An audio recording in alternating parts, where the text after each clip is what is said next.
கவனமாய் அறிந்து கொள்ள முடியுமானால் ஆவியானவர் கிரியை செய்வார் என்று நம்புகிறேன். ரோமர் 8ஆம் அதிகாரம் 28ஆம் வசனத்தில் நான் வாசிக்கிறேன். ஆண்டவருடைய தீர்மானத்தின்படி அழைக்கப்பட்டவர்களாய் தேவனிடத்தில் அன்பு கூறுவர்களுக்கு கொஞ்சம் இந்த வார்த்தைகள் எல்லாருமே கொஞ்சம் கூடவே வந்தால் தான் நமக்கு நல்லது. ஏன்னா சூழ்நிலை व्यसனப்படுறதுக்கோ துக்கப்படுறதுக்கோ சஞ்சலப்படுறதுக்கோ ஏன் இப்படி நடக்குதுன்னு கேட்குறது நல்லதில்லை. அப்படி கேட்டிருந்தா அந்நாள் ஒரு நல்ல ஒரு பிள்ளையை பெற்று ஒரு தீர்க்கதரிசியை கொடுத்துருக்க முடியாது. அவங்களோட பெரிய ஸ்ட்ரகிள் வந்துச்சா. ஸோ கர்த்தருடைய பிள்ளைகளால் நம்மளுக்கு ஊழியக்காரராகிய நம்முடைய வாழ்க்கையில் கொஞ்சம் கூட சிந்திக்க வேண்டியதும் ஒரு நல்ல ஒரு முயற்சியும் அந்த ஒரு எழுப்புதலின் உற்சாகத்தையும் தானாகவே நமக்குள் கிரியை செய்கிற தேவன், நல்லதையே செய்கிற கர்த்தருக்கு நல்லதை செய்யும்படி நாம் வாய்க்காலை கொடுக்க வேண்டும். ஒரு பொறுப்பை தேவன் கொடுக்கிறார் என்றால் தயங்கியோ வேதனையோ துக்கத்தை காட்டினால் கர்த்தருக்கு எப்படி அந்த வேலையை நாம் செய்து முடிக்க முடியும்? நமக்கு எஞ்சின காரியங்கள் எதுவாக இருந்தாலும் தேவன் செய்து முடிப்பார். புரிஞ்சுக்குங்க. போதும் ஆண்டவரை சாகணும்னு சொல்லிட்டு கேட்டவுடனே ஆண்டவர் யாருக்கும் கிடைக்காத ஒரு அக்னிமயமான ரதத்தோடு கூட பானத்துக்கு எடுத்துன்னு போறார். இது நம்முடைய ஆண்டவர் மட்டும்தான் இதெல்லாம் செய்ய முடியும். அதை நம்ம தான் புரிஞ்சுக்க முடியும். நம்முடைய ஜபம் மட்டும்தான் அந்த ஏவுதலை கொடுக்க முடியும். அந்த ஊக்கத்தை அந்த ஆவியானவர் மட்டும்தான் செய்ய முடியும். அதனால் கொஞ்சம் கூட புரிஞ்சு கொள்ளுங்கள். அழைக்கப்பட்டவர்களாய் தேவனிடத்தில் அன்பு கூறுவர்களுக்கு நீங்களே சொல்லிடுங்க, அவ்வளவுதான். பட் சகலம் சொல்லும் பொழுது பல வேதனைகளும் துக்கங்களும் இடைஞ்சல்களும் இடையூறுகளும் நம்முடைய வாழ்க்கையை சந்திக்கும் பொழுது எப்பேற்பட்ட விசுவாசத்தோடு நாம் வளர்ந்தோம், எப்படிப்பட்ட ஒரு தகுதி உள்ளவர்களாக வளர்ந்து பலப்பட்டோம், எப்படிப்பட்ட ஜப வீரர்களாய் வந்தோம், எப்படிப்பட்ட பாடுகளை சுமந்து வந்தோம் என்ற அனுபவத்தை கொஞ்சம் கூட நம்ம கணக்கு போட்டு ஆண்டவருடைய வெற்றியை பெற நாம் வாஞ்சிக்க வேண்டும். ஆனபடினால் எவர்களை முன்குறித்தாரோ அவர்களை அழைத்த தேவன் ஆண்டவர் ஆசீர்வதித்து மேன்மைப்படுத்துவார். பண்ணா பண்ணிட்டோம், பண்ணாட்டி போட்டோம் அப்படியெல்லாம் கிடையாதுங்க. உங்க இஷ்டம் இல்லைங்க. கர்த்தர் செய்கிறவர், அவர் செய்வார், செய்யவே செய்வார். கான்ஃபிடன்ஸ் நம்ம கிட்ட இல்லைன்னா முடியாதுங்க. இன்னைக்கு நம்மெல்லாம் ஆண்டவருடைய இரக்கத்தை நிமிஷத்துக்கு பெறத்தக்கவர்கள். எவ்வளோ தூரத்துக்கு உலகம் ஃபாஸ்ட் ஆகுதோ அவ்வளோ தூரத்துக்கு நம்மெல்லாம் ஆண்டவர் சமூகத்தில் நெருங்கி பழகி காரியங்களை ஆசீர்வாதமாக பெற்றுக்கொள்ள வேண்டும். ஒரு ஸ்மால் எக்ஸாம்பிள் நமக்கு எல்லாருக்கும் லைஃப்பில் பழக்கப்பட்டதையே உங்களோடு சொல்ல விரும்புகிறேன். ஆண்டவராகிய கர்த்தர் சுவிசேஷம் சொல்ல ஒரு மலை மேல் ஏறுறார். ஆயிரக்கணக்கான ஜனங்கள் ஆண்டவருடைய வசனத்தை கேட்கும்படி வந்து விட்டார்கள். இதை கேட்ட உடனே எல்லா சீஷர்களும் இயேசுவோடு கூட நடந்து போயிட்டாங்க. ஆரம்பிக்குது, ஆண்டவர் பேசுகிறாரு, எல்லாத்தையும் பேசி முடிக்கிறாரு.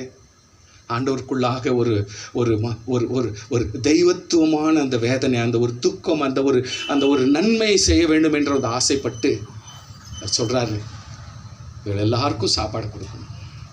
இந்த வனாந்திரத்தில் வந்திருந்தா என்ன,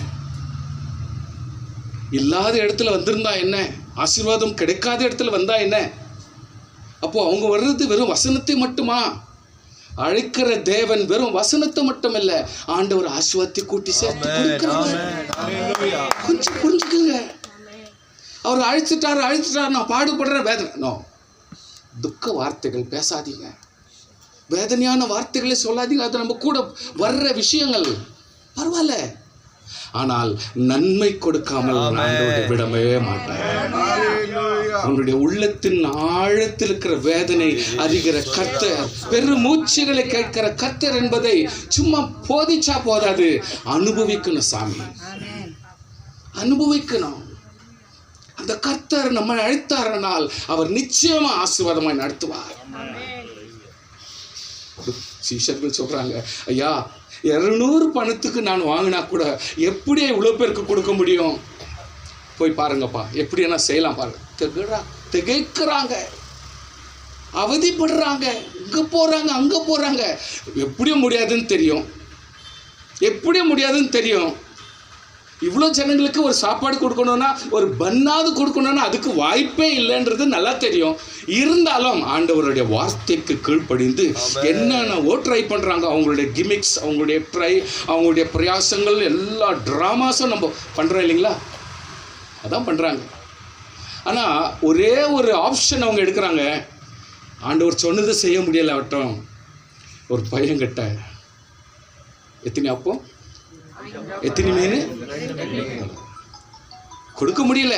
ஆனால் இந்த ஒரு இனிஷியேட்டிவாவது நான் பண்ணலாம் அப்படின்னு இவங்க என்ன செய்கிறாங்க, அவங்ககிட்ட இருந்து வாங்குறாங்க. இங்கே தாங்க என்னுடைய மெசேஜ், இங்கே தான் இதனுடைய வெளிப்பாடு. கொஞ்சம் நல்லா புரிஞ்சுங்க. ஒரு சிறு பிள்ளைகளை போல நம்ம ஆகாவிட்டால், நான் ரொம்ப அனுபவசாலி, நான் ரொம்ப பெரிய ஆள், நான் இவ்வளோ வருஷம் ஊழியமா, இவ்வளோ எல்லாம் வானா சாமி. உன் உள்ளத்தை படித்த தேவன் உன்னை குழந்தை மாதிரி தான் ஏந்தி சுமந்து நடத்தின்னு போகிறார். கடைசி வரைக்கும் நடத்துவார். நீ ஆண்டவர் சமூகத்தில் குழந்தை தான் இருக்கிற, புரிஞ்சுக்குங்க. வயசாயிடுச்சு, என் நிலைமை இப்படி ஆகிப்போச்சு, சாரி, அந்த மாதிரிலாம் துக்கப்படுற அளவுக்கு ஆண்டவர் உன்னை அழைத்தவர். அவர் அவ்வளோ கேவலமாக விட்டுற மாட்டார் ஐயா. ஆண்டவர் இங்கே ஒரு சிம்டம்ஸ் எப்படி கொடுக்குறாருன்னா, ஒரு சிறு குழந்தைகிட்ட அந்த இருக்கிற 2 ஐட்டம்ஸை வாங்குறாங்க. அந்த குழந்தை ஒன்றுமே பேசலை, சைலண்டாக கொடுத்துருக்குறான், அவன் ஒரு வார்த்தையும் சொல்லலை. கர்த்தருடைய பிள்ளைகள், இந்த இடத்துல நான் சொல்ல விரும்புகிறது, சிறு பிள்ளைகளை போல உங்கள் உள்ளம், உங்களுடைய மனது, உங்களுடைய எண்ணம், உங்களுடைய ஜெபம், உங்களுடைய விட்டு கொடுத்தல், உங்களை வைராக்கியம் எல்லாவற்றையும் அடக்கி நம் ஆண்டவர் சமூகத்தில் காத்திருக்கும் பொழுது உன்னை ஏந்துகிற கர்த்தருக்கு கரங்களை தட்டி ஸ்தோத்திரம் பண்ணுவோம். உள்ளத்தை புரிந்து கொள்கிற கர்த்தருக்கு ஸ்தோத்திரம். இந்த பாயிண்ட் நீங்க ரொம்ப கவனமா இருக்கணும். ஒரு பையன் கொடுத்தான் அந்த கதை இல்லை. ஒரு சிறு குழந்தை, சிறு உள்ளம், சிறு எண்ணம், சிறு நோக்கம், சிறு செயல், சின்ன கடுகு விதை அளவு உங்களுடைய விசுவாசம், இப்படி சின்ன சின்ன காரியங்கள் மட்டும் நீங்க செஞ்சாலே போதும். அதை வச்சு கர்த்தர் பெரிய காரியத்தை செய்ய முடியும். சோத்திரம் சொல்லி பைபிளில் தேடாதீங்க. இது வருஷம் படிச்சுட்டு இத்த போய் தேடி இருந்தால் வம்பாய போடும். கொஞ்சம் கவனிங்க. நான் இப்போ தான் பிரசங்கம் சாப்பிட்டாவது அந்த குழந்தைகிட்ட வாங்கணும் பொழுது அவன் பார்க்குறான், எங்கள் அம்மா எங்கள் அப்பா எனக்காக ஆசைப்பட்டு என் பிள்ளை மீட்டிங் போகிறான். அவன் கையில் வெறுமையோட போகக்கூடாது, அவனுக்கு ஏதாவது கையில் கொடுத்து அனுப்பணுமே. ஸ்தோத்திரம் ஸ்தோத்திரம் கொடுத்தாங்க. ஏன் இவ்வளோ 1000 கணக்கில் இருக்கிறோமே, ஏன் கணக்கு போட்டு பேசுங்க.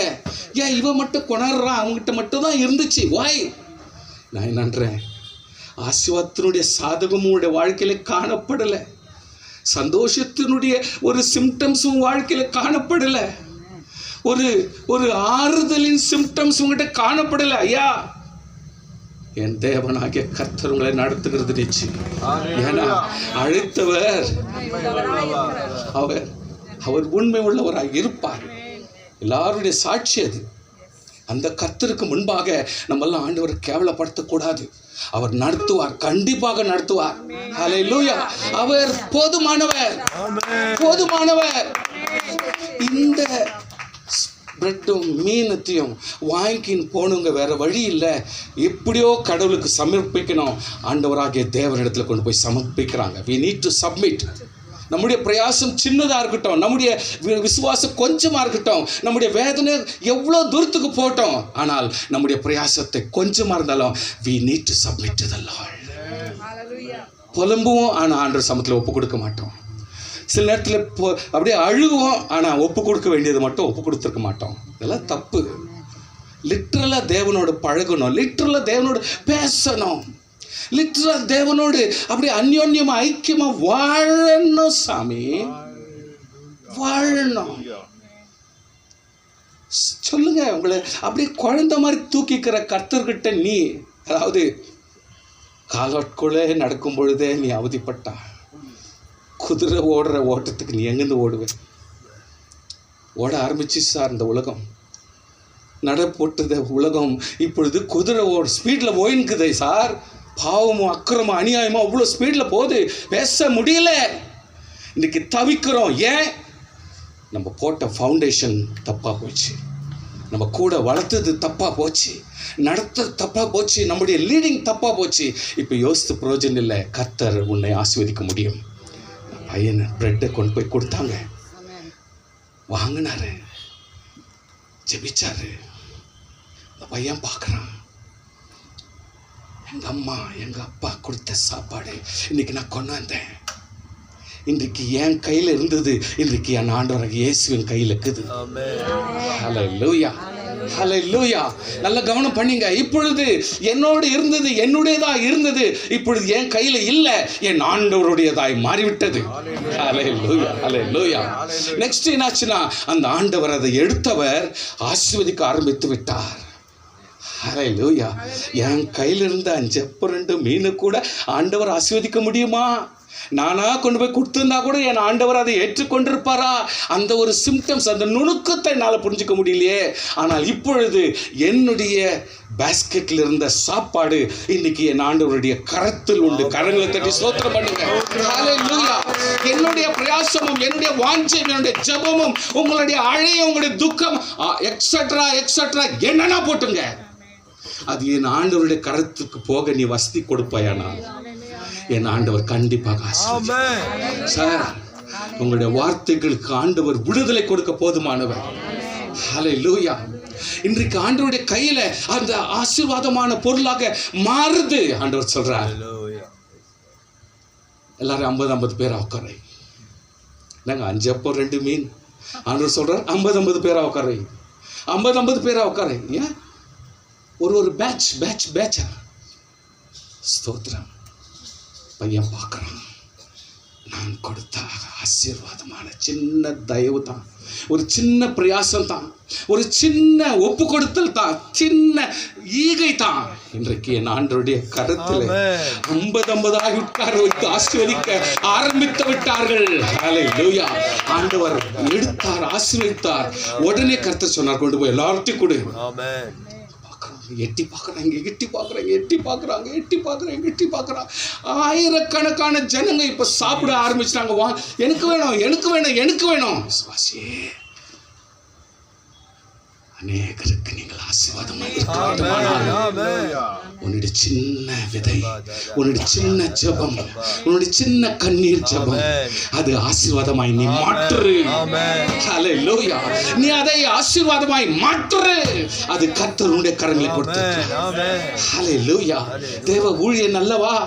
எலியாவை பலப்படுத்தின கர்த்தர் அல்லவா? எலிசாவை பலப்படுத்தின ஆண்டவரே, எசேக்கியேலை பலப்படுத்தின எல்லா ஊழியக்காரர்களையும் இன்றைக்கு இருக்கிற எல்லாரையும் ஆசீர்வதித்த கர்த்தர் உன்னை ஆசீர்வதிக்க மாட்டாரா? நீ இன்னும் கொஞ்சம் கூட உன் துக்கத்தை விட்டு ஆண்டவர் சமூகத்தில் ஜெபிக்க மாட்டாயா? நீ அந்த துக்கத்தை விட்டு கர்த்தர் சமூகத்தில் விசுவாசத்தை வளர்த்துக்க மாட்டியா? பார்க்கறான். ஓ கொடுங்க, இன்னும் கொடுங்க. வாங்கி சாப்பிட்றாங்க. ஐயோ, மினிமம் 5,000 பீப்புள், வெறும் ஆம்பளைங்க. வாட் எ மினிஸ்ட்ரி கொடுக்குறாங்க. அப்போ லேடிஸ்னா ஒருவேளை 10,000 15,000 தாங்களோ, அவங்கள கவுண்டே பண்ண முடியாது லேடிஸுங்களை. அவ்வளோ பேரும் சாப்பிட்றாங்க. இந்த பையன் மனசு குளிர்ந்துச்சுங்க. அவனுக்கு என்ன பண்ணுறதுன்னு தெரில. என்கிட்ட வெறும் 5 அப்பம் 2 மீனை தான் இருந்துச்சு சார். இன்னைக்கு என் கர்த்தருடைய கரங்களை போனதுனால இன்னைக்கு 1000 கணக்கில் ஜனங்க சாப்பிட ஆரம்பிச்சிட்டாங்க. சோத்திரம் பண்ணுங்க பார்க்கலாம். ஹல்லேலூயா. நீங்க சொல்ல முடியல எத்தனை பேர் ஆசீர்வதிக்கப்பட்டாங்க. உங்க சுவிசேஷத்தினால எத்தனை பேர் பலப்பட்டாங்க உங்களால் சொல்ல முடியல. எத்தனை பேர் உங்க சபையில ஆசீர்வாதத்தை அற்புதத்தை பெற்றாங்க உங்களால் சொல்ல கணிக்க முடியாது. காரணம், ஆவியானவர் கிரியை செய்து கொண்டிருக்கிறார். ஆவியானவர் உள்ளங்களில் கிரியை செய்து கொண்டிருக்கிறார். நிறைய பேர் சாட்சியம் கொடுக்க மாட்டாங்க தெரியுங்களா? உங்க ஊழியத்தில் தான் நான் ஆசீர்வதிக்கப்பட்டேன், உங்க ஊழியத்தில் இவ்வளோ பலப்பட்டேன் சொல்றதுக்கு உங்களை வாயெல்லாம் வராதுங்க. No problem. ஜெபிக்கிற நீ தொடர்ந்து செய், விசுவாசிக்கிற நீ தொடர்ந்து செய், நம்புகிற நீ தொடர்ந்து செய். ஐயா, அம்மணி, தாயே, சோர்ந்துடாது. அதுக்கு மட்டும் இடம் கொடுக்காத. வாழ்க்கையில் என்னைக்குமே உன்னை விடாது. தொடர்ச்சியா கிரியை செய். ஹல்லேலூயா.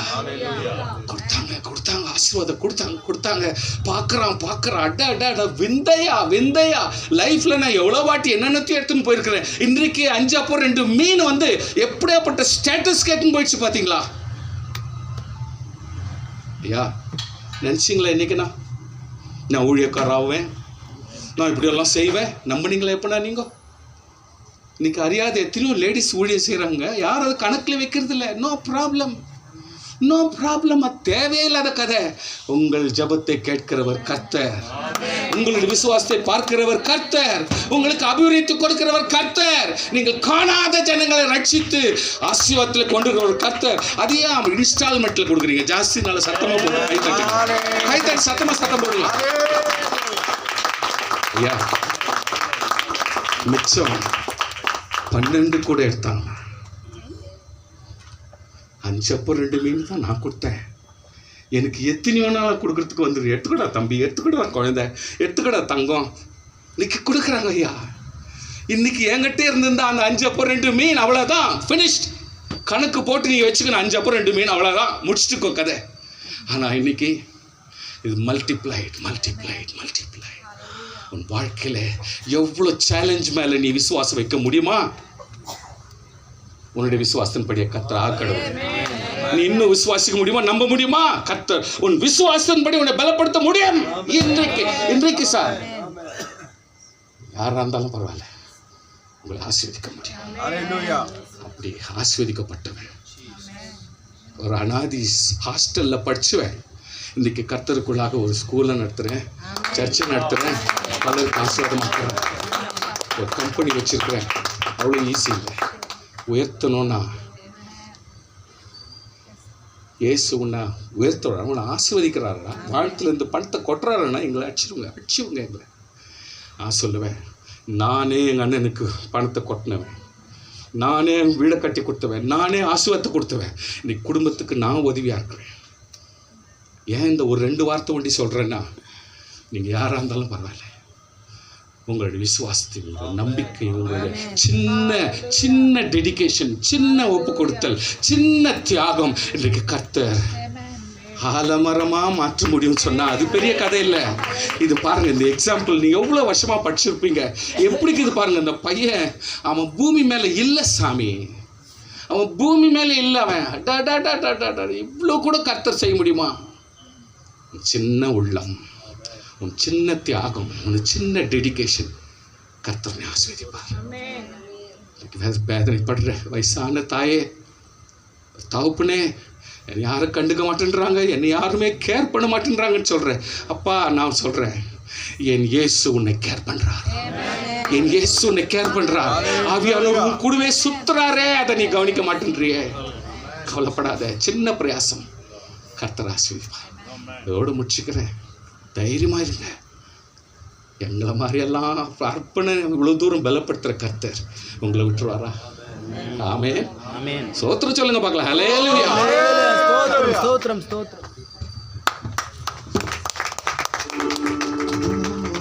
நீங்க நினைச்சா ஆசீர்வாதம் தான், என்னை மறந்தா எங்கே போவேன் நான்? நீங்க நினைச்சா ஆசீர்வாதம் தான், என்னை மறந்தா எங்கே போவேன் நான்? தேவகுமாரா, தேவகுமாரா, என்ன நினைச்சிடுங்க. தேவகுமாரா, தேவகுமாரா, கொஞ்சம் நினைச்சிடுங்க. நீங்க நினைச்சா ஆசீர்வாதம் தான், என்னை மறந்தா எங்கே போவேன் நான்? நீங்க நினைச்சா ஆசீர்வாதம் தான், என்னை மறந்தா எங்கே போவேன் நான்? தேவகுமாரா, தேவகுமாரா, என்ன நினைச்சிடுங்க. தேவகுமாரா, தேவகுமாரா, கொஞ்சம் நினைச்சிடுங்க. உடைந்த பாத்திரம் நான், அது உமக்கே தெரியும். தேவன் பயன்படுத்துகிறீர், இது யாருக்கு புரியும்? உடைந்த பாத்திரம் நான், அது உமக்கே தெரியும். தேவன் பயன்படுத்துகிறீர், இது யாருக்கு புரியும்? உதவாத என்னில் நீர் உறவானீர், நீங்க இல்லாம என் உலகம் விழிக்காதே. உதவாத என்னில் நீர் இல்லாம என் உலகம் விழிக்காதே, நீங்க இல்லாம என் உலகம் விழிக்காதே, நீங்க இல்லாம என் உலகம் விழிக்காதே. தேவகுமாரா தேவகுமாரா என்ன நினைச்சிடுங்க, தேவகுமாரா தேவகுமாரா கொஞ்சம் நினைச்சிடுங்க. நீங்க நினைச்சா ஆசீர்வாதம் தான், என்னை மறந்தா எங்கே போவேன் நான். நீங்க நினைச்சா ஆசீர்வாதம் தான், என்னை மறந்தா எங்கே போவேன் நான். தேவகுமாரா தேவகுமாரா என்ன நினைச்சிடுங்க, தேவகுமாரா தேவகுமாரா கொஞ்சம் நினைச்சிடுங்க. அல்லேலூயா. எல்லாரும் சந்தோஷமா இருக்கீங்களா? நல்ல ஒரு செய்தியை தேவன் நமக்கு தந்திருக்கிறார்.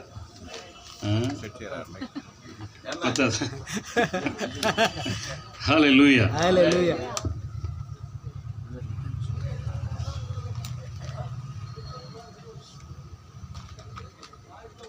இந்த தியானத்திற்காக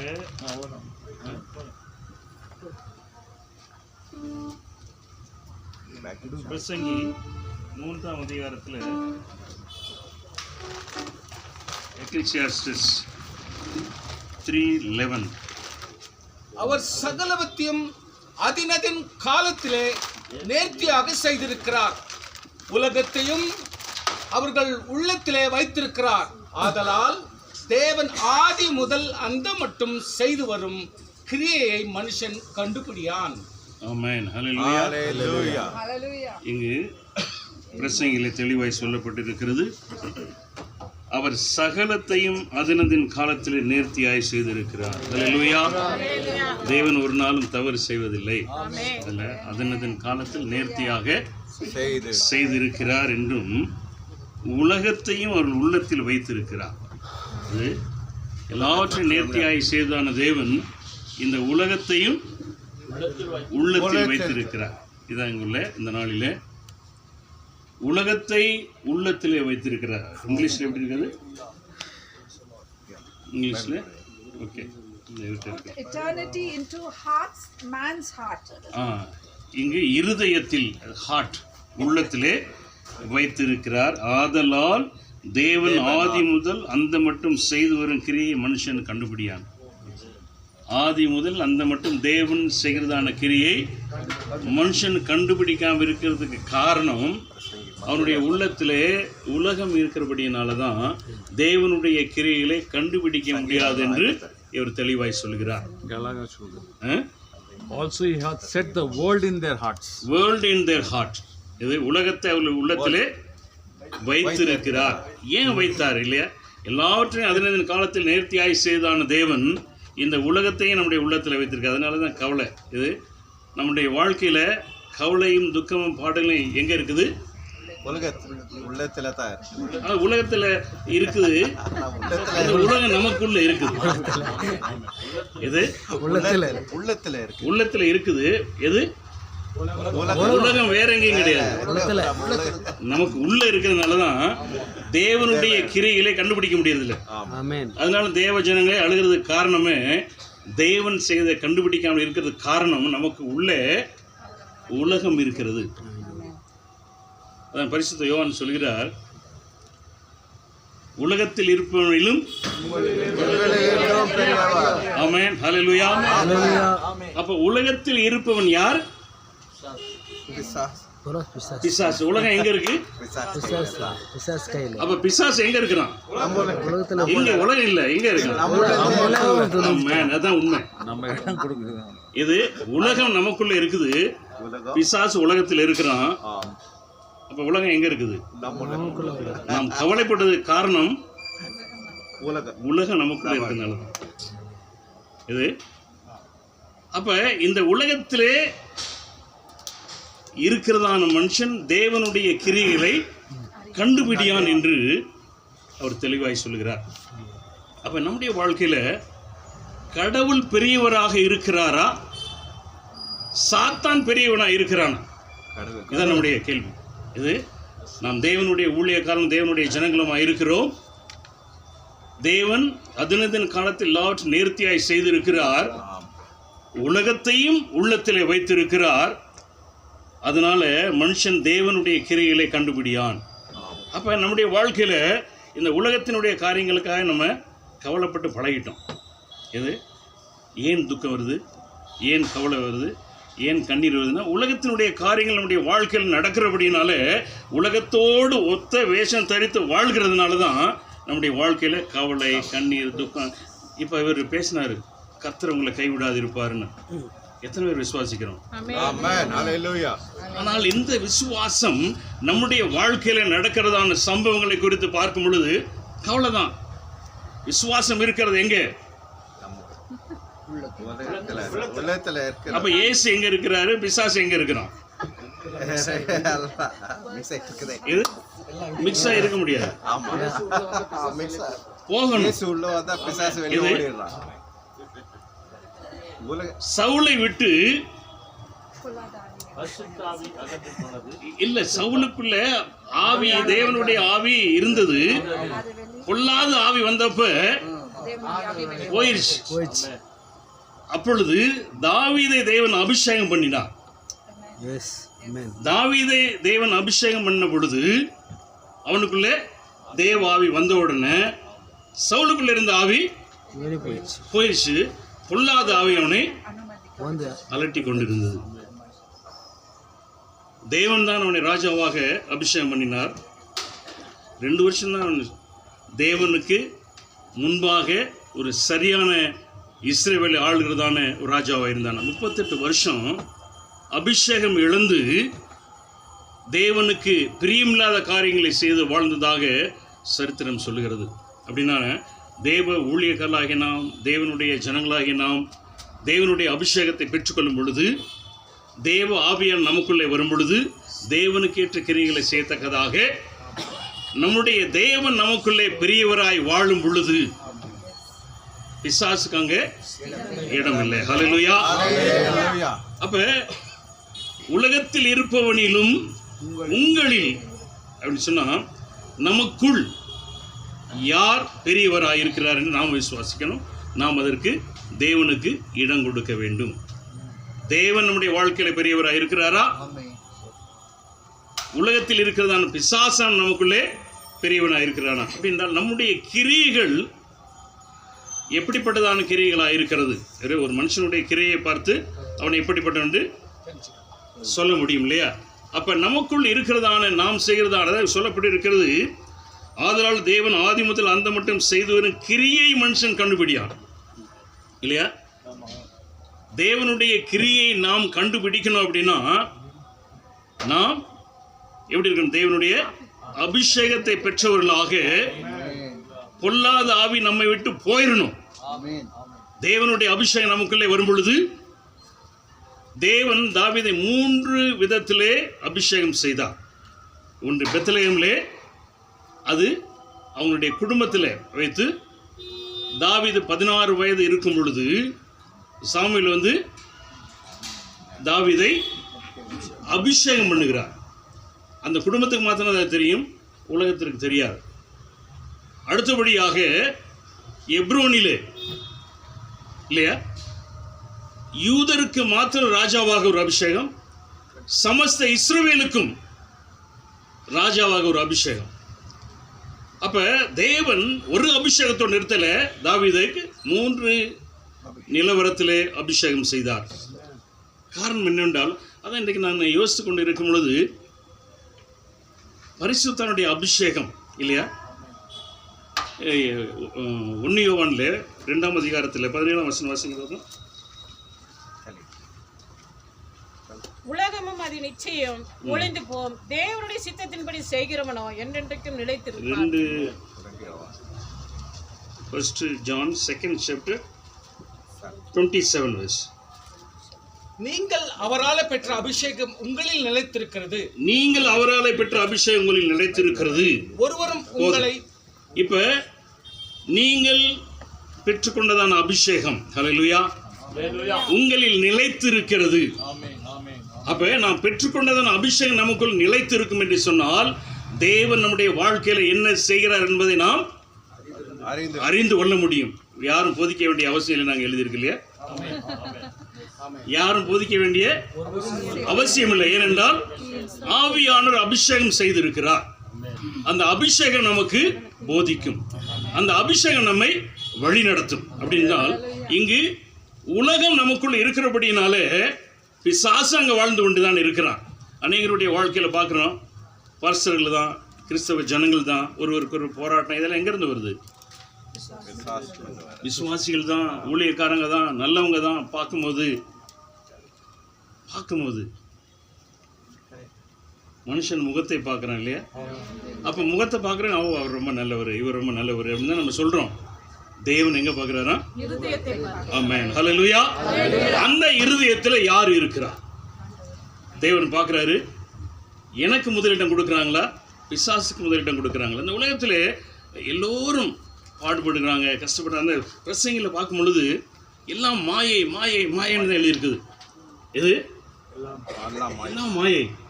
அப்போ இந்த மாயையான உலகத்திலே வாழ்ந்து கொண்டிருக்கிற நம்முடைய வாழ்க்கை தேவன் நம்முடைய வாழ்க்கையில் செய்கிற கிரியை கண்டுபிடிக்கத்தக்கதாக சொல்லப்பட்டிருக்கிற அதே அதிகாரத்தில் நட ஒரு காலம் உண்டு. 2ஆம் வசனம். பிறக்க ஒரு காலம் உண்டு, இறக்க ஒரு காலம் உண்டு, நட ஒரு காலம் உண்டு, நட்டதை பிடுங்க ஒரு காலம். நட ஒரு காலம் உண்டு, நட்டதை பிடுங்க ஒரு காலம் உண்டு. இதுக்கு இடையில ஒரு காலம் இருக்கு தெரியுமா? நடும் பொழுது ஒரு கிரியை, அது பிடுங்கும்போது இடையில வளர்ச்சி இருக்கு பாருங்க. இந்த வளர்ச்சி நமக்குள்ள இருக்க வேண்டும். ஹல்லேலூயா, ஹல்லேலூயா. நட ஒரு காலம் உண்டு, நட்டதை பிடுங்க ஒரு காலம் உண்டு.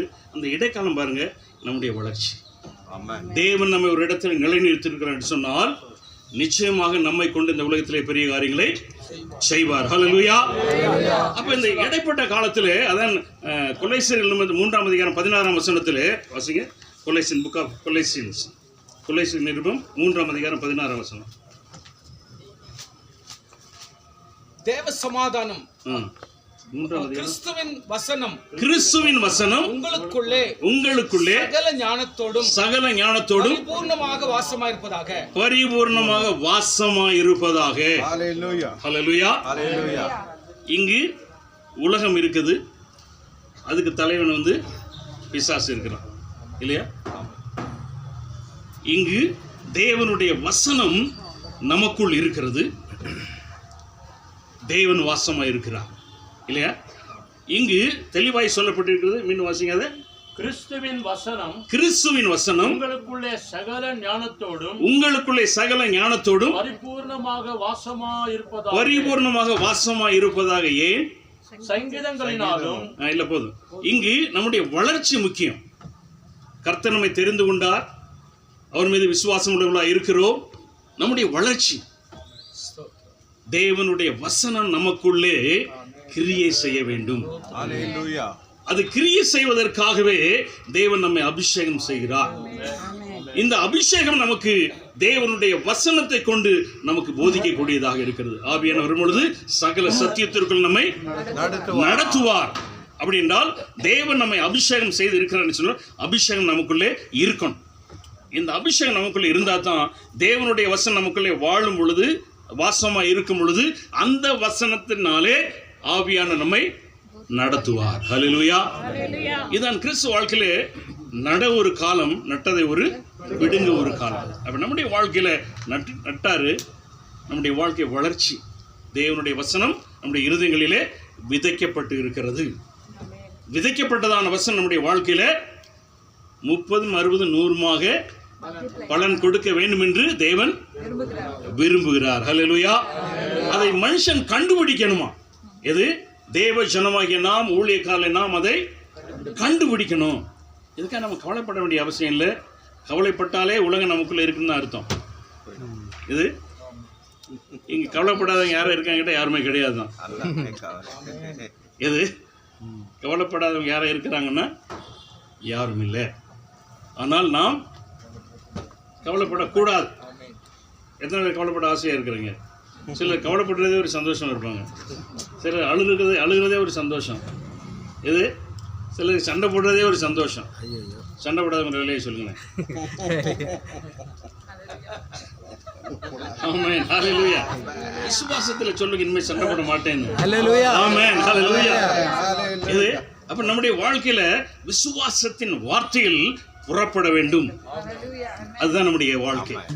விசுவாசத்தின் வார்த்தைகள் நம்முடைய வாயிலிருந்து புறப்படும் பொழுது அது நம்முடைய ஜீவியமாய் மாறத்தக்கதான உங்களுக்குள் இருக்கிறதான அபிஷேகம் உங்களை மாற்றும். ஹல்லேலூயா.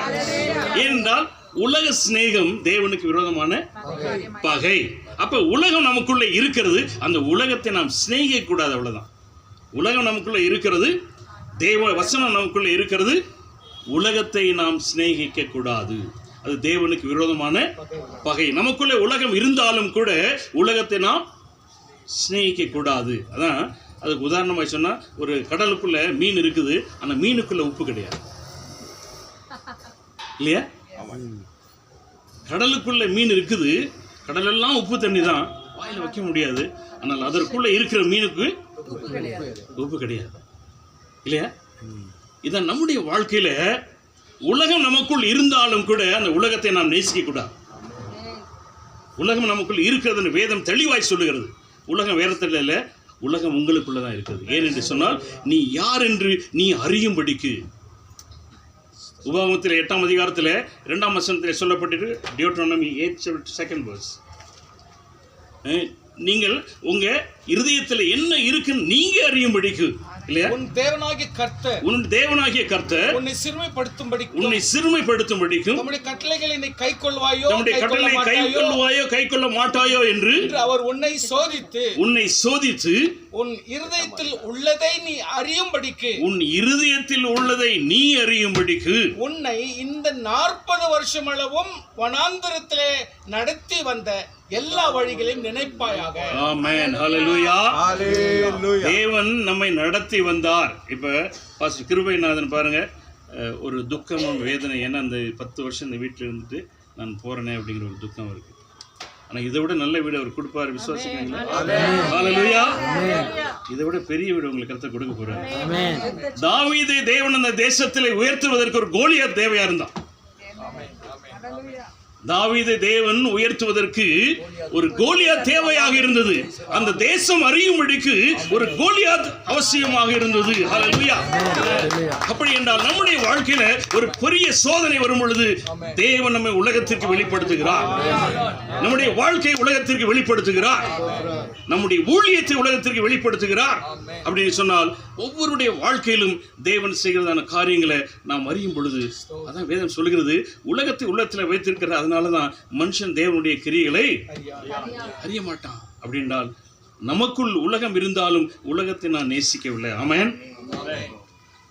தேவனுடைய வசனம் எனக்குள்ள இருக்கிறது. தேவனுடைய வசனம் எனக்குள்ள இருக்கிறபடினால நான் கிறிஸ்துவுக்குள் வளர்ந்து கொண்டு இருக்கிறேன். ஹல்லேலூயா. கிறிஸ்துவுக்குள் இருக்கிறதான புது சிருஷ்டியா, இல்லையா? ஒருவன் கிறிஸ்துவுக்குள் இருந்தால் புது சிருஷ்டி, இல்லையா? அப்ப அந்த புது சிருஷ்டியினுடைய காரணம் என்ன? கிறிஸ்துவுக்குள் இருந்தால் பழையவைகள் ஒளிந்து தான் போய்கிட்டு இருக்குது, ஆனா திரும்ப திரும்ப வந்துகிட்டு இருக்குது. இது பழையவைகள் போய்கிட்டு இருக்கு, திரும்ப திரும்ப வந்துகிட்டு இருக்குது. போனது திரும்ப வரக்கூடாது, இல்லையா? Everyday new creation, daily. அப்ப அந்த நியூ கிரியேஷன் சொல்ல ஒவ்வொரு நாள் நாம் புதிதாக இங்கு கீழே சொல்லப்பட்டிருக்கிறது. எல்லாத்துக்கும் ஒரு காலம் உண்டு. தேவன் அதினதின் காலத்திலே சொல்லப்பட்டிருக்கிறது. சகலத்தையும் அதினதின் காலத்திலே நேர்த்திய அதினதின் காலத்திலே. பாஸ்டர் கிருபைநாதனுக்கு இந்த காலத்தில் இந்த வீட்டை விட்டு போகணும் அப்படின்னு தேவன் வைத்திருக்கிறார். ஆமென். சந்தோஷமா? ஹல்லேலூயா. அதனால நமக்கு இந்த உலகத்துல வர்றது போறது பெரிய கஷ்டமும் துக்கமும் இல்லை. கர்த்தர் பார்த்துக்கொள்வார். எத்தனை வாரமா சொல்றீங்க? ஹல்லேலூயா. நம்முடைய காரியங்களை கர்த்தர் பார்த்துக்கொள்வார். அதற்காக நம்ம இதுக்காக உட்கார்ந்து அழுக வேண்டிய அவசியம் கிடையாது. இப்ப பாஸ்டர் சொன்ன மாதிரி சகலமும் நன்மைக்கு ஏதுவாக நடக்கிறது. ஹல்லேலூயா. அதனால உலகம் நமக்குள்ளே இருக்கிறது, உலகத்தை நாம் நேசிக்க கூடாது. அவ்வளவுதான், சிம்பிள், இல்லையா? நம்முடைய வாழ்க்கையில இங்கு சொல்லப்பட்டது போல உலகம் நமக்குள்ளே இருக்கிறது, ஆனால் அதை நான் நேசிக்கல. இது தேவன் 3 விதத்திலே தாவீதை அபிஷேகம் செய்தார் என்று சொல்லும் பொழுது, நமக்குள் இருக்கிறதான அபிஷேகம் நம்மை வெற்றிக்கு நேராய் வழி நடத்தும். ஆமென், ஹல்லேலூயா. வெற்றிக்கு நேராய் நம்மை வழி நடத்தினாதான் அபிஷேகத்தினுடைய மேன்மை. முதலாவதாக நமக்கு தேவன் அபிஷேகம் செய்யும் பொழுது, the yoke shall be destroyed.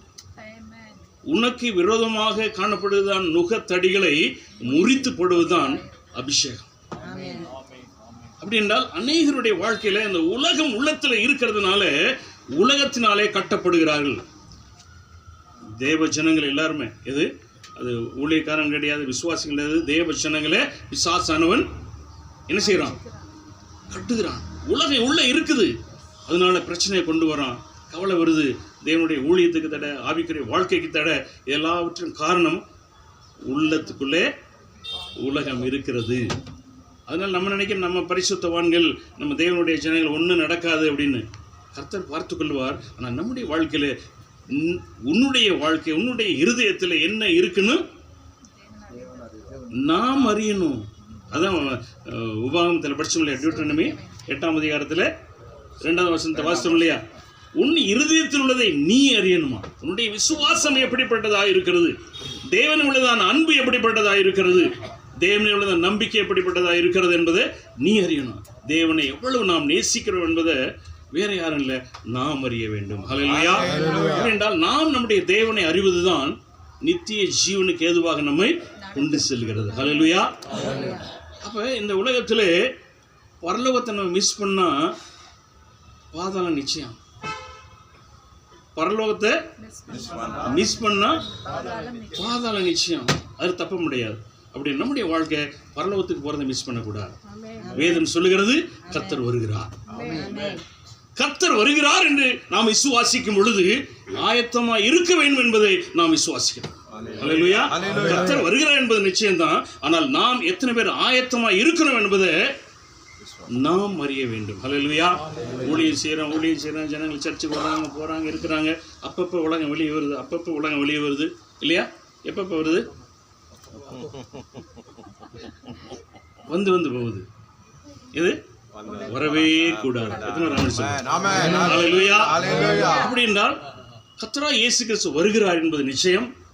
நாம் ஆயத்தமாக வேண்டியதும் நிச்சயம். ஹல்லேலூயா. அப்படி என்றால் நம்முடைய வாழ்க்கையில ஊழியம்னு போறோம், கிறிஸ்துவ மாதிரி சபைகளுக்கெல்லாம் போறோம். அதே நேரத்தில் கர்த்தருடைய வருகைக்கு நாம் ஆயத்தமா இருக்கிறோமா? இது முதலாவது அபிஷேகம் வந்து நம்முடைய கட்டுகள் இருந்து தேவனை விடுதலை ஆக்குறார். இரண்டாவதாக அபிஷேகம் பண்ணும் பொழுது இந்த ஆவி, ஆத்ம, சரீரம், இந்த 3 இருக்கு இல்லையா, இந்த 3லும் நம்முடைய வாழ்க்கையில அபிஷேகம் பெற்றவர்களாயிருக்கும். இந்த உள்ளத்திலே அபிஷேகத்தை நாம் பெற்றுக்கொள்ளும் பொழுது அந்த நினைவுகள், சிந்தைகள் உலகத்திற்காக யோசிக்கிறதே வாழ்க்கையில ஒரு முக்கியமான காரியமா போச்சு. உலகத்திற்காகவே நம்ம என்ன செய்யறோம்? யோசித்து அது அப்படியே பழகி போயிடணும். அதை மறக்கிறதுக்கு முடியாத அபிஷேகம் வேணும். இதற்காக நம்முடைய வாழ்க்கையில அபிஷேகம் வேணும். ஹல்லேலூயா. இது அப்ப நம்முடைய வாழ்க்கையில அபிஷேகத்தை பெற்றுக்கொள்ள வேண்டும், அந்த அபிஷேகத்தை காத்துக்கொள்ள வேண்டும். அதான் அந்த யோவான் 2ஆம் அதிகாரம் 27ஆம் வசனத்தில் வாசித்தோம் இல்லையா, அந்த அபிஷேகம் உங்களில் நிலைத்திருக்கிறது. அப்ப அபிஷேகம் என்பது வந்து போறதில்லை, நிலைத்திருக்க வேண்டும். இது அபிஷேகம் நமக்குள்ளே நிலைத்திருக்கணும். அப்பொழுதுதான் நம்முடைய விசுவாசம் நிலைத்திருக்கும், தேவன் மேல் உள்ளதான அன்பு நிலைத்திருக்கும், தேவன் உள்ளதான நம்பிக்கை நிலைத்திருக்கும். தேவன் இப்ப நம்முடைய வாழ்க்கையில் எல்லாம் செய்கிறாருங்கிற விசுவாசம் இருக்கும்போது அந்த விசுவாசம் நிலைத்து இருக்கணுமா, வந்து போகக்கூடாது. அது அப்ப உலகத்திலே தேவன் நம்முடைய வாழ்க்கையில அதனதன் காலத்திலே, அப்படின்னா ஒவ்வொன்றுக்கும் ஒரு காலம் உண்டு. அந்த காலத்தினுடைய தேவன் நேர்த்தியாக ஒவ்வொன்றையும் செய்து வருகிறார். ஆமென். அப்ப ஒரு அபிஷேகம் நம்முடைய சரீரத்திலே கட்டுகளிலிருந்து விடுதலை பெற்றுக்கொள்வதற்கு ஒரு அபிஷேகம், நம்முடைய ஆத்மாவிலே ஒரு விடுதலை பெற்றுக்கொள்ள ஒரு அபிஷேகம், மூன்றாவது நம்முடைய இருதயத்திலே இந்த இருதயத்தில் தான் திருக்குள்ளதும் கருக்குள்ளதும் என்று வேதம் சொல்லுகிறது இல்லையா? இருதயத்துக்குள்ளிருந்து புறப்பட்டு தான் மனுஷனை தீட்டுப்படுத்தும் என்று வேதம் சொல்லுகிறபடியே நம்முடைய இருதயத்துக்குள் என்ன இருக்குதோ அதான் உள்ளத்தில் உள்ளதான் உதட்டில் வரும்னு சொல்லுவாங்க இல்லையா? உள்ளத்தில் உள்ளது உதட்டில் வரும். இருதயத்தில் நிறைவினால் வாய் பேசும், உள்ளத்தில் உள்ளதான் உதட்டில் வரும்னு சொல்லுவாங்க. அப்ப நம்முடைய வாழ்க்கையில உள்ளத்தில் என்ன இருக்குது? நம்ம எல்லாரையும் திட்டுறீங்களா? அமைதியா இருக்கக்கூடாது. இப்ப நம்ம நினைக்கிறோம், இப்ப சர்ச்சுக்கு வரவங்க எல்லாம் பரிசுத்தவான்களே அல்லது பாஸ்டர் எல்லாம் ரொம்ப உண்மை உள்ளவங்க பரிசுத்தவான்கள். உண்மைதான், பரிசுத்தவான்கள் தான், அதற்காகவே அழைக்கப்பட்டோம். ஹல்லேலூயா. பரிசுத்தவான்கள் ஆகும்படிக்கு அழைக்கப்பட்டு இருக்கிறது உண்மைதான். அது நம்முடைய விசுவாசம், நம்முடைய நம்பிக்கை, தேவன் உள்ளதான அன்பு இல்லையா? உலகத்தை நேசிக்காம இருந்தாலே நம்முடைய வாழ்க்கையில பாதி ஜெயம் உண்டாயிடுச்சு. ஹல்லேலூயா. இந்த மேக்சிமம் நம்முடைய வாழ்க்கையில தவறு என்னன்னா, உலகத்திற்காகவே நம்ம என்ன செய்றோம்? யோசிக்கிறோம், சிந்திக்கிறோம், பேசுறோம், வாழ்றோம். கர்த்தருக்காக வாழ்ந்த நாட்கள் மிக மிக குறைவு. கர்த்தருக்காக வாழ்ந்த நாட்கள் மிக மிக குறைவு இல்லையா? நம்முடைய வாழ்க்கையில ஜெபம் என்று சொல்லும் பொழுது ஜெபத்திற்கு எல்லாம் முக்கியத்துவம். நம்ம பாஸ்டர் டேவிட் ஜெபத்துக்காகவே அவரை நான் கூட வச்சிருக்கிறேன். ஜெபம் பண்ணுறதுக்காகவே நாங்கள்லாம் எத்தனை வருஷத்துக்கு முன்னால் குடிகளில் ஒரு நாள் இரவு ஒரு ஜெபம் இல்லையா, இன்னும் மறக்க முடியாது. அப்படிப்பட்டதான ஒரு ஜெபம். ஊழியக்காரங்கள்லாம் நைட்டு ஜெபம் ஆவியில் நிறைஞ்சு உருண்டு பரண்டாங்க. அவருக்கு இவர் சாட்சி இருக்கிறார். அப்ப நம்முடைய வாழ்க்கையில அபிஷேகம் என்று சொல்வது மிக மிக முக்கியமான ஒரு அவசியமான ஒரு காரியம். அப்படி என்றால் நம்முடைய வாழ்க்கைக்கு விரோதமாய் கட்டப்படுகிறதான எல்லா விதமான கட்டுகளையும் முறித்தெறிய வேண்டும் என்றால் முதலாவது அபிஷேகம் தான். நம்முடைய உள்ளத்தில் உள்ளதான பொல்லாத எண்ணங்களை மாற்றுவதற்கு ஒரு அபிஷேகம், இருதயத்தின் சிந்தைகளை மாற்றுவது ஒரு அபிஷேகம். நம்முடைய வாழ்க்கையில அபிஷேகம் அபிஷேகம் அபிஷேகம், அந்த அபிஷேகம் நிலைத்திருக்க வேண்டும். அப்பொழுதுதான் நம்முடைய வாழ்க்கையில விடுதலை, ஜெயம் நிலைத்திருக்கும். எப்பொழுது அபிஷேகம் நமக்குள்ள நிலைத்திருக்கவில்லையோ நமக்குள்ளே வருகிறது எல்லாமே டெம்பரரியாவே ஓடிக்கிட்டு இருக்கும். தேவனுடைய அன்பு நமக்குள்ளே நிலைத்திருக்க வேண்டும். தேவன் உள்ளதான விசுவாசம் நிலைத்திருக்க வேண்டும்.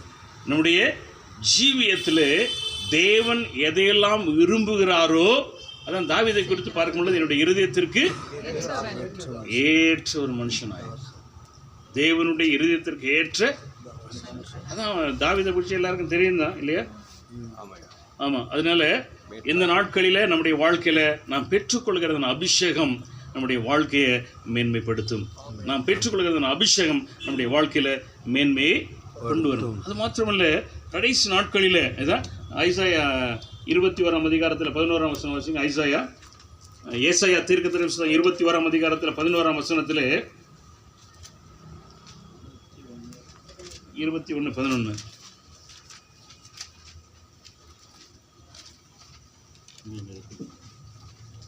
21:11 அதான் தூமாவின் பாரம். தூமாவின் பாரம் சேயில் இருந்து என்னை நோக்கி, ஜாமக்காரனே, இரவு எவ்வளவு சென்றது என்று கூப்பிடு கேட்க. ஆமென். ஹல்லேலூயா. தூமாவிலிருந்து சேயில், தூமாவின் பாரம் சேயிலிருந்து என்னை நோக்கி, ஜாமக்காரனே, இரவு எவ்வளவு சென்றது என்று கேட்க. கூப்பிட்டு கேட்க. அடுத்து அதற்கு ஜாமக்காரன் விடியற் காலம் வருகிறது, ராக்காலம் வருகிறது. நீங்கள் கேட்க மனதானால் திரும்பி வந்து கேளுங்கள் என்று. ஆமென். ஹல்லேலூயா. தூமாவின் பாரம் சேயில் இருந்து என்னை நோக்கி, ஜாமக்காரனே, இரவு எவ்வளவு கேட்க. அதுக்கு ஜாமக்காரன் சொல்லுறான், விடிய காலம் வருகிறது, ராக்காலம் வருகிறது, நீங்கள் கேட்க மனதானால் திரும்பி வந்து கேளுங்க. அல்லேலூயா. இது தூமாவின் பாரம் சேயிலிருந்து. அப்படின்னா தூமா என்று சொன்னால் இந்த சைலன்ஸ், சேயிர் என்று சொன்னால் கரடு முரடான வாழ்க்கை, மௌனமாக இருக்கிறதான ஜனங்கள் தேவ சமூகத்தில் ஜெபிக்காமல் மௌனமாகவே வாழ்ந்துட்டு போவாங்க. உலகத்தில் நீங்கள் 1000 பேசலாம், தேவ சமூகத்தில் எத்தனை பேர் பேசுங்க? தேவ சமூகத்தில் எத்தனை பேர் பேசுகிறோம்? உலகத்தில் நேரம் கிடைச்சா நம்ம சர்ச்சில் அமைதியாக இருப்பாங்க, கீழே வந்தோன்னே பேசுவாங்க 1 மணி நேரம் பேசிக்கிட்டு இருப்பாங்க. நான் சீக்கிரம் போகட்டும் மீட்டிங்கை முடித்தா கீழே வந்து அப்போ நான் நினைப்பேன், சரி மேலே வச்சுக்கோ, நேரம் நம்ம பேசிக்கிட்டு இருக்கலாம். இது அப்போ தூமாவின் பாரம் செய்யிலிருந்து சொன்னால் கரடு முரடாமல் அன்சேவ்டு பீப்புள், ரட்சிக்கப்படாத ஜனங்கள். இந்த ரட்சிக்கப்படாத ஜனங்களுடைய வாழ்க்கை மிகவும் மோசமான ஒரு வாழ்க்கை. அதான் சொல்லி தூமாவின் பாரம் செய்யிலிருந்து சாமக்காரன் நோக்கி இரவு எவ்வளவு சென்று தான் கேட்டான். இரவு அவன் கேட்டது இரவு எவ்வளவு சென்றது. ஆனால் ஜாமக்காரன் என்ன சொல்றான்? விடியற் காலம் வருகிறது. இந்த இரவு எவ்வளவு சென்றது அப்படின்னு கேட்கும் பொழுது ஜாமக்காரன் என்ன சொல்றான்? ஜாமக்காரன் சொல்ல உங்களுக்கு ஜெபிக்கிறவர்களை குறித்து தான் ஜாமக்காரன் என்று சொல்லப்பட்டிருக்கிறது. அப்படின்னா உலகத்திற்கு தேவனுடைய செய்தி கொடுப்பவர்கள் தான் இந்த ஜாமக்காரங்க. ரட்சிக்கப்படாத ஜனங்கள் கேட்குறாங்க, உலகத்திலே தேவனை அறியாதவங்களை கேட்குறாங்க அப்படின்னு சொன்னால் அதற்கு பதில் கொடுப்பது தேவ ஜனமாகிய நாம், தேவ சமூகத்தில் ஜெபிக்கிறதா நாம் இந்த உலகத்துக்கு பதில் சொல்லணும். என்ன சொல்கிறார் அவங்க ஜாமக்காரன்? விடியற் காலம் வருகிறது, கர்த்தராகிய இயேசு கிறிஸ்து. விடியற் காலம் என்று சொல்லுவது கர்த்தராகிய இயேசு கிறிஸ்து வருகையை பற்றி சொல்லப்பட்டு இருக்கிறது. அப்படின்றால் கர்த்தராகிய இயேசு கிறிஸ்து வருகிறார், ராக்காலம் வருகிறது. ஹல்லேலூயா. ஒருவரும் கிரியை செய்ய முடியாத ராக்காலம் வருகிறது. அந்த கிறிஸ்துவின் காலத்தை குறித்து இங்கு ஜாமக்காரன் சொல்லுகிறான். எது? விடிய காலம் வருகிறது, கர்த்தராகிய இயேசு கிறிஸ்து வருகிறார், ராக்காலம் வருகிறது. ஒருவரும் கிரியை செய்ய முடியாத அந்த கிறிஸ்துவின் ஆட்சியும் வருகிறது. அதில் இருந்து நீ தப்பிக்கொள்ள வேண்டும் என்றால், அதான் சொல்லப்பட்டிருக்கிறது, கேட்க மனதானால் திரும்பி வந்து கேளுங்க. Repent and come back. மனம் திரும்பி என்னிடத்தில் வந்து கேளுங்க, நான் உங்களுக்கு சொல்கிறேன், கர்த்தராகிய இயேசு கிறிஸ்து வருகிறார், அவருடைய வருகையில் எடுத்துக்கொள்ளப்படத்தக்கதாக நாம் ஆயத்தமாவோமாக. ஹல்லேலூயா. அப்படின்றால் இந்த உலகத்தில் கிறிஸ்தவர்களாய் வாழ்ந்து ஊழியக்காரர்களாய் வாழ்ந்து மரிப்பதற்காக அல்ல, கர்த்தருடைய வருகையில் எடுத்துக்கொள்ளப்படத்தக்கதாக. ஹல்லேலூயா. கர்த்தருடைய வருகையில் எடுத்துக்கொள்ளப்பட வேண்டும் என்கிற சிந்தையோடு வாழ்கிறதான் தேவ ஜனங்களை கர்த்தர் அபிஷேகம் செய்து அவர்களுடைய வாழ்க்கையில அபிஷேகம் நிலைத்திருந்து தேவனுடைய சத்தத்தை, தேவனுடைய திட்டத்தை நம்முடைய வாழ்க்கையின் மூலம் நிறைவேற்றி அநேக ஆயிரமான ஜனங்களை கர்த்தருடைய வருகைக்கு ஆயத்தமாக்கும்படிக்கு உங்களை என்னையும் தேவன் அழைத்து இருக்கிறார். ஹல்லேலூயா. அப்படின்னா நம்முடைய வாழ்க்கையில ஜாமக்காரனை போல நல்ல ஜெபம் பண்ணுங்க. ஜாமக்காரனை போல உலகத்திற்கு கர்த்தராகிய இயேசு வருகையை அறிவிங்க. நம்முடைய வாழ்க்கையில முக்கியமான காரியம் கர்த்தராகிய இயேசு கிறிஸ்து வருகிறார். ஒவ்வொரு நாளும் சொல்லுவோம், இயேசு வருகிறார், இயேசு வருகிறார் என்று சொல்லும் பொழுது நாமும் ஆயத்தமா இருக்க வேண்டும் என்பதுதான் அதனுடைய சுருக்கமாக இருக்கிறது. இயேசு வருகிறார், நாம் ஆயத்தமா இருப்போம். கர்த்தருடைய வருகையில் எடுத்துக்கொள்ளப்படாவிட்டால் நமக்கு நரகம் நிச்சயம். அதனால கர்த்தருடைய வருகையிலே நான் எடுத்துக்கொள்ளப்பட வேண்டும் என்ற சிந்தையோடு இந்த நாட்களில ஜெபம் பண்ணுங்க. அநேகருடைய ரட்சிப்புக்காக ஜெபம் பண்ணுங்க, ஊழியக்காரர்களுக்காக ஜெபம் பண்ணுங்க, தேவ ஜனங்களுக்காக ஜெபம் பண்ணுங்க. அது மாத்திரமல்ல, ஆயத்தமாய் காத்திருப்போமாக. கர்த்தர் நமக்கு உதவி செய்வாராக. நாம் ஸ்தோத்திரிப்போம். ஹல்லேலூயா. ஸ்தோத்திரம், ஸ்தோத்திரம், ஸ்தோத்திரம், ஸ்தோத்திரம். சோராது ஜெபித்திட ஜெப ஆவி வரம் தாருமே. சோராது ஜெபித்திட ஜெப ஆவி வரம் தாருமே. தடையாவும் அகற்றிடுமே. கேட்டு உம் பாதம் வந்தே, எந்தன் ஜெபவேளை உம்மை தேடி வந்தே. தேவா பதில் தாருமே. எந்தன் கோட்டை எந்தன் தஞ்சம் நீரே, உம்மை நான் நாடி வந்தே. எந்தன் கோட்டை எந்தன் தஞ்சம் நீரே, உம்மை நான் நாடி வந்தே. கர்த்தருக்குள் பலப்படுவோம், திடப்படுவோம். ஆவியானவர் நம்மோடு இருக்கிறார். சோர்வுக்கு இடம் கொடுக்க வேண்டாம். ஆவியானவர் துணையா இருக்கிறார். ஹல்லேலூயா. நாம் அவர் நம்முடைய பட்சத்தில் இருக்கிறார் என்பதை சற்று கூட யோசிப்போம். ஜெயம் கொடுக்கிற கர்த்தர் இந்த வலது பார்சத்தில் இருக்கிறார் என்பதை மறந்து போக வேண்டாம். முன்னாக சென்று கோணலானவர்களை செவ்வைப்படுத்துகிறவர். ஹல்லேலூயா. கண்ணீர் யாவையும் துடைக்கிற கர்த்தர், உன் வேதனைகளை மாற்றுகிறவர். ஹல்லேலூயா. காண்டாமிருகத்தின் கொம்பை போல வளருவீர்கள். ஹல்லேலூயா. கிறிஸ்துவுக்குள் திடப்படுவோம். சோர்வுக்கு இடம் கொடாமல் தைரியப்படுவோம். விசுவாசிப்போம், ஜெபிப்போம், சகலவற்றிலும் மேற்கொள்ளுவோம். கர்த்தர் பெரிய காரியத்தை இந்த காலை வேளையிலே, இந்த சாயங்கால வேளையிலும், இந்த இரவு வேளையிலும் கர்த்தர் நம்முடைய வாழ்க்கையை செய்து முடிக்க ஜாமக்காரனுடைய வார்த்தைகளை ஞாபகப்படுத்திக் கொள்வோம். ஆயத்தப்படுவோம், கேட்போம். வருகை வருகை என் கர்த்தருடைய ஆசீர்வாதத்துக்காகவும் எடுத்துக்கொள்வதற்காகவும் விடுதலை ஆவதற்காகவும் நாம் ஆயத்தப்படுவோம். கர்த்தர் நம்மோடு கூட இருப்பாராக.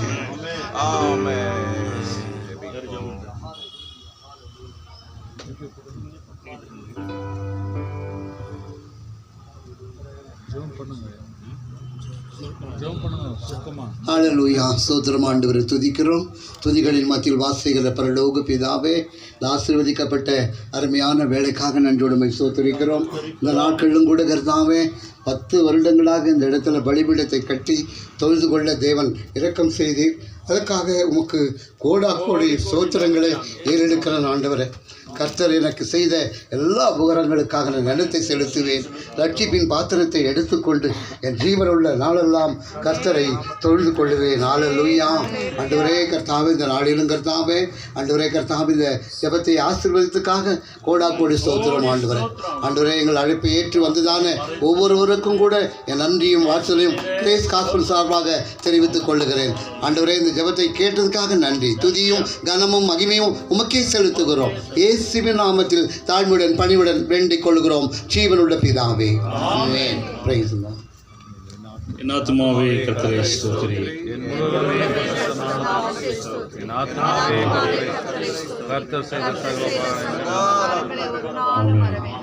கர்த்தராகிய இயேசு கிறிஸ்துவினுடைய கிருபையும் தேவனுடைய அன்பும் பிதாவாகிய தேவனுடைய அன்பும் பரிசுத்தனுடைய ஐக்கியம் அந்யோன்யமும் நமது அனைவரோடும் கூட கர்த்தராகிய இயேசு கிறிஸ்து வருகை மட்டும் என்றென்றும் இருப்பதாக.